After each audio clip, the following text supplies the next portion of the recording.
Hi y'all, my name is Jake. I'm an environmental educator with Blandy Experimental Farm, and I'm going to show you in this video how to use a soil probe.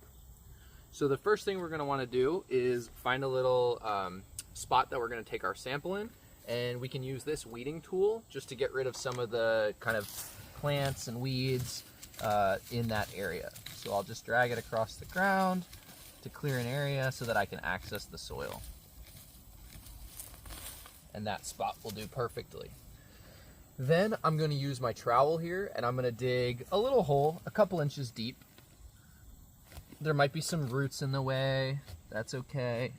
We can get those out of there. And it just needs to be deep enough so that my soil probe, that looks like this, can go in so that these metal plates are completely covered by soil. So that's only a couple inches. Before I actually put my soil probe in the ground, what I'm going to do is I'm going to clean it off with a little towel here, and then I'm going to clean it off with this special green film just on the metal plates right there. Once I do that, I'm going to be careful not to touch these metal plates again until I do the soil test. So right now I will put the soil probe in the ground. I'm going to refill this hole in so that the soil is tightly packed around it, and I can even push down on the soil to make sure that there's no gaps between my probe and the soil around it. Alright, so that looks pretty good.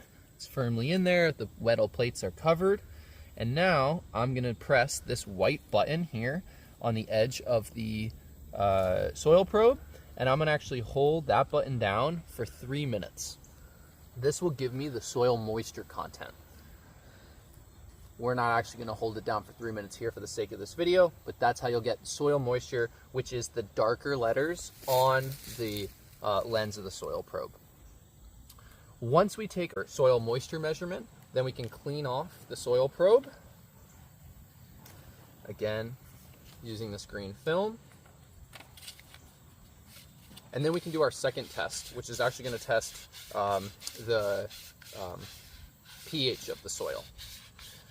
So in order to do that, the first thing I want to do is make sure that the soil, if I grab a handful of it, that it actually stays clumped together.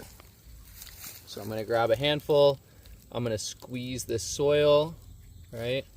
And it stays together a bit. It's still a little crumbly. So what I'm going to do is just add a little bit of water.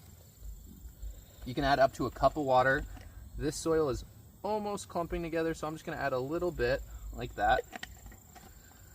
I can mix it together with my trowel to make sure it's all evenly spread. And I can confirm by grabbing a little soil now. When I squeeze it, it stays together in a big clump and doesn't crumble. So that means I can go ahead and do my soil pH test. For that, I'm going to take my soil probe just like I did before. I just cleaned it off with the green film. I'm going to place it in. I'm going to make sure that, again, the soil is up against the probe and is all around those metal plates. And this time I don't need to hit that white button. I just need to wait 2 minutes, and then I'm looking at the red numbers on the top of the probe to see what the pH is. And that's how you use this soil probe.